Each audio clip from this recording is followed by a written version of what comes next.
Graças a Deus. Podeis assentar, queridos.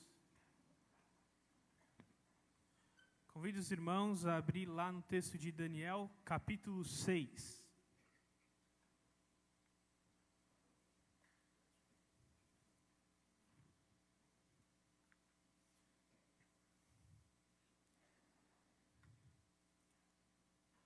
Queria olhar com os irmãos para a vida desse que, se eu não me engano, ele não está na lista dos heróis da fé, mas poderia estar. Eu acho que o autor de Hebreus ele se distraiu e esqueceu. Daniel, os profetas do Antigo Testamento, alguém incrível.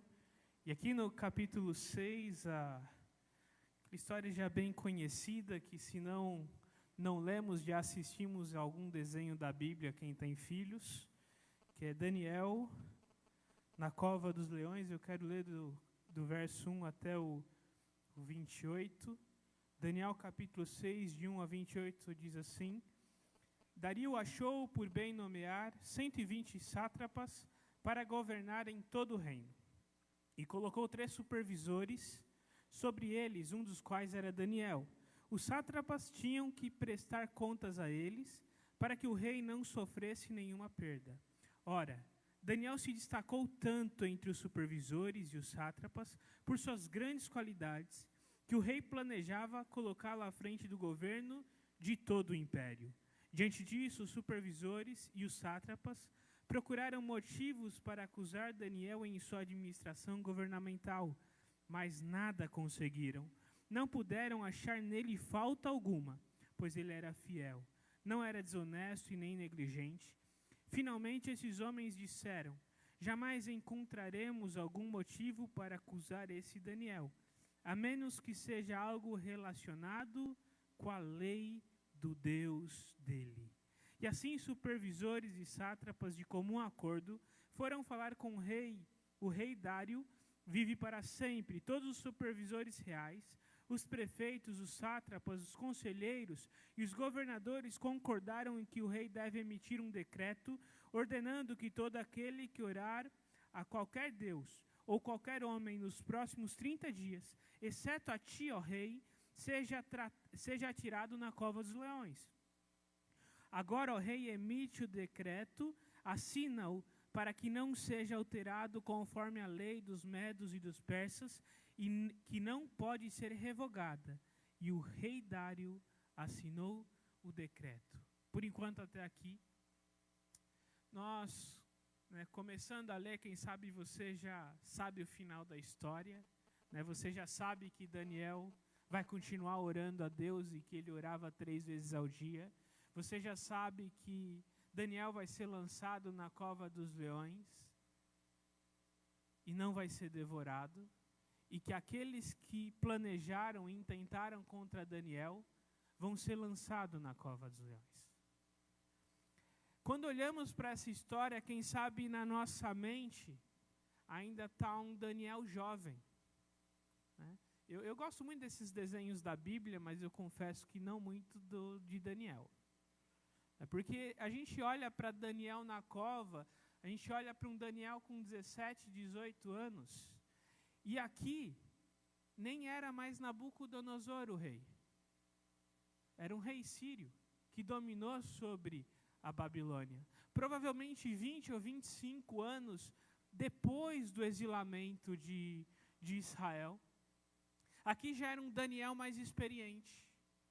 Não era mais aquele menino que deixou de comer churrasco para comer verdura. E para mim foi o maior milagre na vida de Daniel, foi esse. Nunca que eu ia comer vegetal em lugar de churrasco. É consagrado, mas pode vir que Deus abençoa. Mas ele recusou a comida do rei. Não é mais aquele Daniel. E Israel mesmo passou por muitas coisas. Quando a gente chega nesse momento da história de Daniel, Israel já tinha passado por três levas de exilados. A primeira leva foram o pessoal mais brilhante, a leva que Daniel foi levado. Era os jovens brilhantes, a elite da nação de Israel, a família real. Mas o povo de Israel era um povinho difícil. não foi suficiente para eles se aquietarem no império. Precisou uma segunda leva, que vem a geração talvez ali da classe média, junto com Ezequiel, que profetizava em Israel enquanto Daniel estava exilado.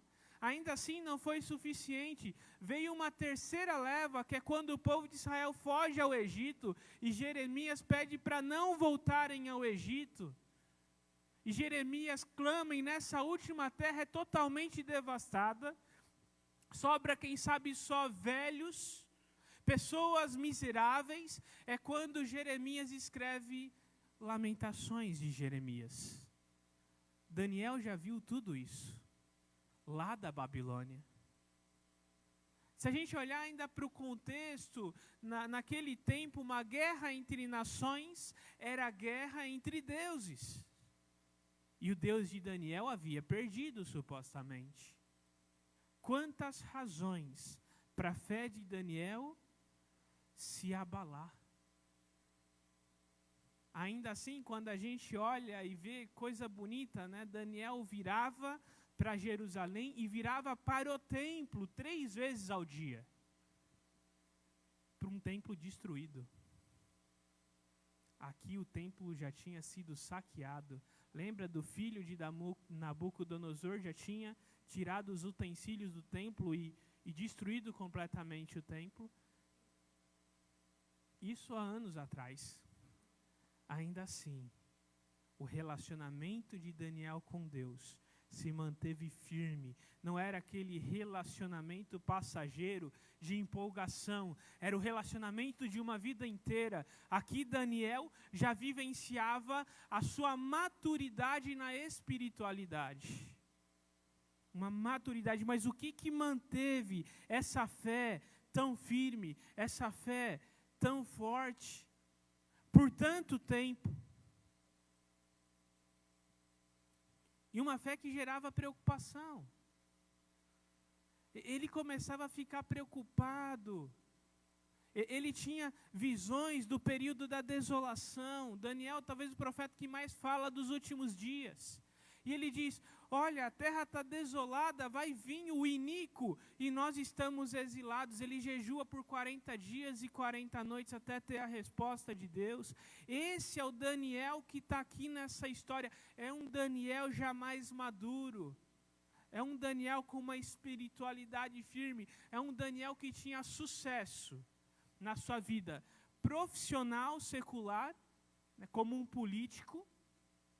Um político irrepreensível, um governante em um império enorme, e sucesso na sua espiritualidade, como um homem fiel a Deus.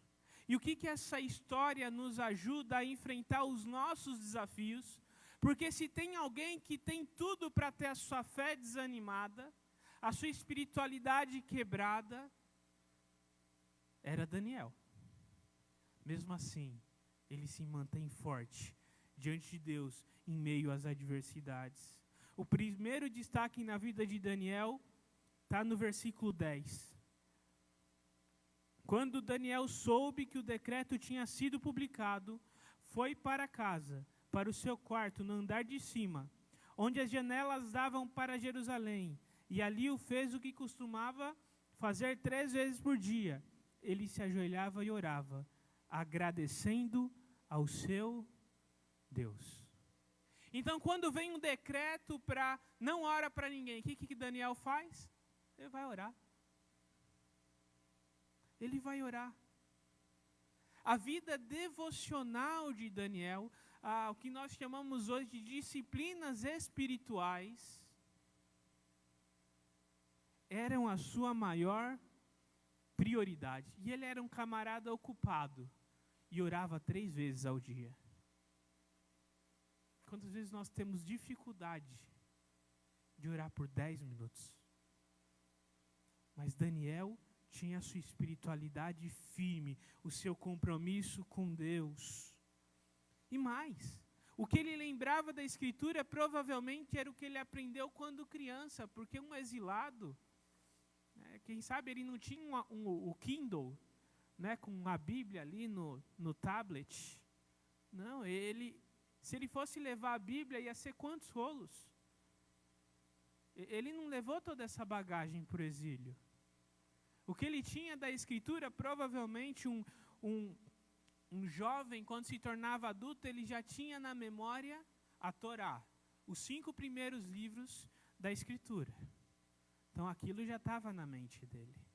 Ele tinha, quem sabe, as profecias de Ezequiel, as profecias de Jeremias que se espalhavam entre o povo, mas ele não tinha essa escritura, esse acesso. Mas ele se lembrava todos os dias da lei do Senhor, dos feitos do povo de Deus. E ele orava. E o texto diz que ele agradecia. Ele não estava ali só pedindo. Mesmo exilado, mesmo numa situação difícil, mesmo num momento desafiador, Daniel mostra que a fidelidade é relacionamento. Se eu quero ser fiel ao Senhor, eu preciso me relacionar com Deus. Essa é a principal lição que nós aprendemos com a vida de Daniel. E isso influenciou toda a sua história. Essa espiritualidade mostra para mim hoje o quão é importante um relacionamento. A Bíblia, no Antigo Testamento, coloca o povo de Israel como a noiva e Deus como noivo. No Novo Testamento, coloca a igreja como a noiva, Cristo como noivo. Nenhum casamento existe sem relacionamento. Qual casamento subsistiria se o noivo e a noiva, o marido e a esposa, conversassem uma vez por semana? Não ia durar. Qual relacionamento existiria se essa conversa ainda tivesse que ser mediada por outros? Mas é assim que muitas vezes nós nos relacionamos com Deus e perdemos a melhor parte.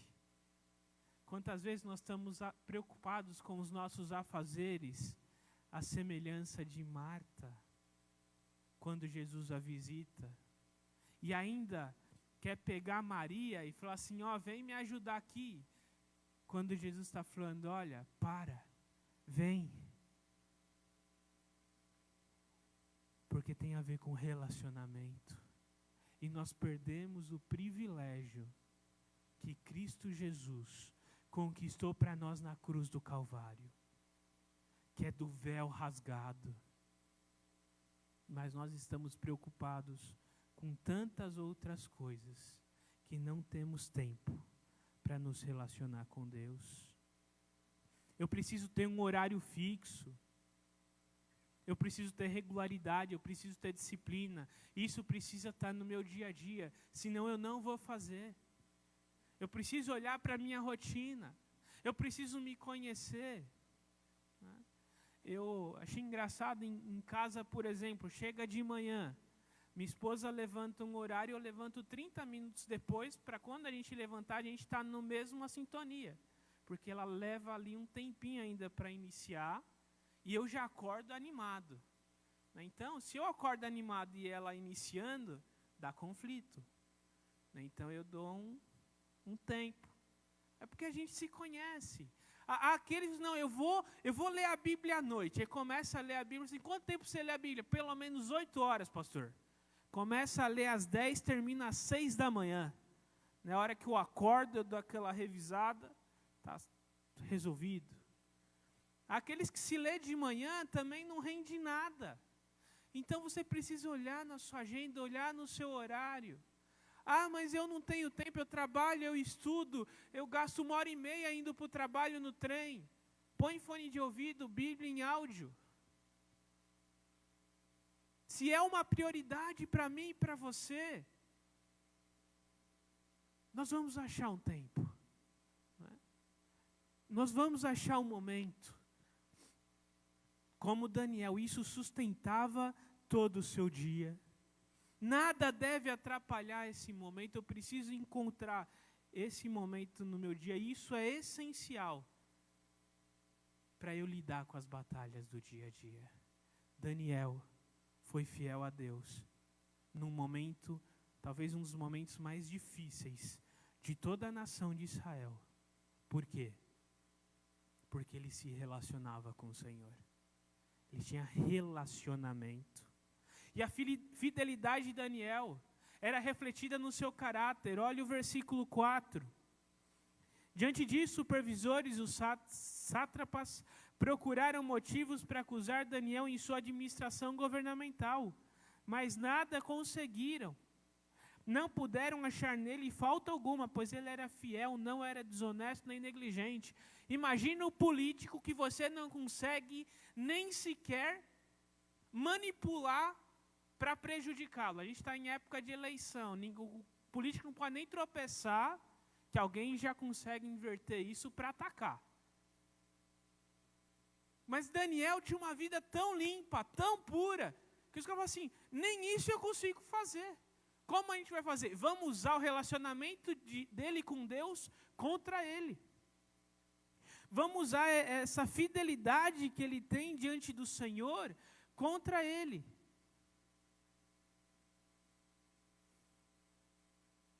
Era o único jeito de atacar Daniel, porque o seu relacionamento com Deus era muito forte.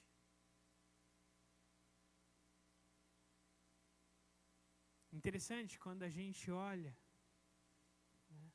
Quem sabe o relacionamento de Daniel com Deus era tão forte, um relacionamento tão puro, que ele já estava começando a se parecer com Jesus Cristo, sem conhecer Jesus. No tempo de Daniel, Jesus ainda não tinha vindo, mas Deus já se refletia no caráter de Daniel, porque eles caminhavam juntos. Eu gosto de ver casais de idosos. Eu gosto. Às vezes a gente olha aqueles casais 30, 40, 50 anos juntos e parece que os dois já começam a se parecer, né? É a convivência. É muito bonito isso. Parece que Daniel já estava convivendo tanto com Deus, que ele já estava pegando o jeito de Deus. Quando eu sou fiel, quando eu me relaciono com Deus, eu manifesto o fruto do Espírito. Eu manifesto uma vida bonita, uma vida na luz, porque eu estou pertinho de Deus. Quanto mais eu me relaciono com Deus, mais eu pareço com Ele. Minha linguagem, minha roupa, minhas redes sociais, elas devem refletir esse relacionamento com Deus. A forma como eu trabalho, servindo ao meu empregador, ou como eu trato meus empregados, fornecedores ou clientes, deve refletir a pessoa de Deus.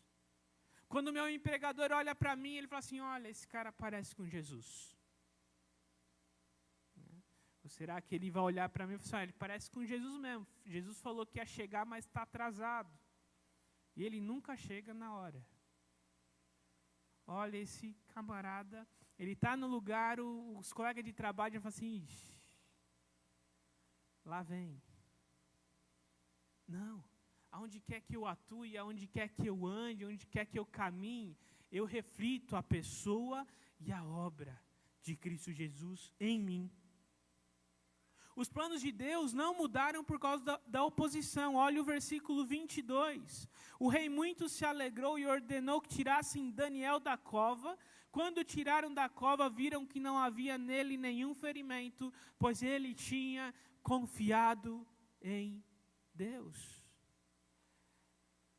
Muitas vezes é duro de pensar, mas a oposição, a luta, a angústia fazem parte do plano de Deus para mim e para você.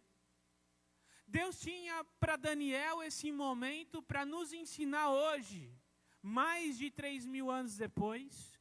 Deus tinha para Daniel aquele momento para libertá-lo. Daniel não sabia, quem sabe ele vai para a cova pensando que seria mais um mártir como muitos do povo dele, e ele vai cumprindo o seu propósito, confiando em Deus mesmo que indo para a morte. Quem sabe lembrando aí do Salmo 23, o Senhor é o meu pastor e nada me faltará. Conforme ele olha os leões, ele já começa Né? Pensar, ainda que eu ande no vale da sombra e da morte, não temerei mal algum. E depois ele sai, se lembrando, lá do final do Salmo 23, o Senhor porá uma mesa perante os meus inimigos, e habitarei na casa do Senhor, enquanto eu viver. Só que na primeira oposição, o que eu faço? Eu desanimo. Eu saio da igreja. Eu me ponho contra Deus. Nada na minha vida sai do controle de Deus. E muitas vezes a minha luta serve para me ensinar algo. E via de regra, nos momentos de maior batalha, é quando o meu relacionamento com Deus pode mais se intensificar. Porque quando tudo está muito bem, eu não preciso de Deus. Mas na necessidade, eu me aproximo. Então a reação adequada à luta, à batalha, ela me aproxima de Deus. E glorifica a Deus. Independente do livramento ou não, a minha fidelidade glorifica ao Senhor. Quando minha vida glorifica a Deus, eu cumpro o meu propósito. E eu me sinto completo. A fidelidade de Daniel glorificou a Deus. Dos versos 25 ao 28, a gente percebe que Dario emite um decreto a toda a nação que só o Deus de Daniel seria adorado. Deus foi glorificado em meio à luta de Daniel. E seria glorificado com ou sem o livramento. Agora, se eu vivo para glorificar Deus, eu preciso entender que a oposição faz parte do plano de Deus. Como vimos, Daniel era fiel em sua devocional. Isso refletiu-se em seu caráter, de modo que mesmo na oposição, ele sabia que Deus é soberano. E sua grande luta e vitória em Deus serviu para glorificar o nome dele. Seja fiel, independente das circunstâncias, e Deus será glorificado. E a única forma de eu ser fiel no momento difícil é mantendo o meu relacionamento com Deus. Seja fiel, independente das circunstâncias, e Deus será glorificado. Vamos orar mais uma vez. Pai amado, Pai querido, muito obrigado, Senhor, porque o Senhor é um Deus maravilhoso. O Senhor é um Deus fantástico, que cuida de nós nos momentos mais difíceis da nossa história. Quero colocar, Senhor, a vida de cada um aqui, Pai. Quem sabe pessoas que, à semelhança de Daniel, estão passando por uma fase que se sentem como Daniel na cova dos leões, ó Deus. Que o Senhor se faça presente na vida de cada um deles, ó Pai. E que esse momento desafiador, de dificuldade, de luta, sirva, Senhor, para aproximá-los do Senhor e desenvolver a maturidade espiritual que Daniel tinha depois de tantos anos caminhando com o Senhor. Pai amado, Pai querido, que a nossa fé, que a nossa fidelidade não seja como a de uma criança empolgada, mas que ela amadureça e seja profunda contigo, ó Pai. Que perdure por anos, ó Deus, que a vida devocional, as disciplinas espirituais sejam uma prioridade na nossa vida, na nossa história, mesmo com toda a correria, Senhor. Mas que caminhemos a cada dia mais próximo do Senhor, em nome de Jesus. Amém.